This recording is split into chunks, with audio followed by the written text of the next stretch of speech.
এটা হচ্ছে মকর সংক্রান্তির জন্য করা হচ্ছে। এই যে আলপনাটা আঁকছে সবাই রাস্তায়, দেখো এখানে একটা মন্দির আছে, মন্দিরের মধ্যে যাবে সেই রাস্তায় করছে এটা।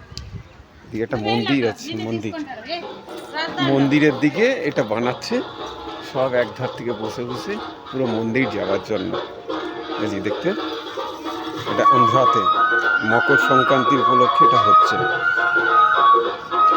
এই যে এটা পুরো একদম মন্দির চত্বর পর্যন্ত গেছে।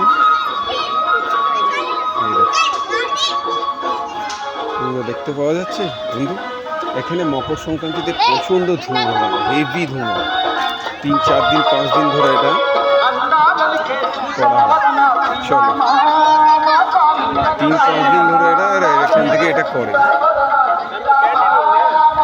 পুরো একদম পুরো ছুটি বন্ধ, পুরো সবাই বসে বসে একটু আলপনা আঁকছে, রঙ্গোলি দিচ্ছে। আর এই হচ্ছে এটা মন্দির, এই মন্দির পর্যন্ত হয়েছে পুরো রাস্তাটা করছে।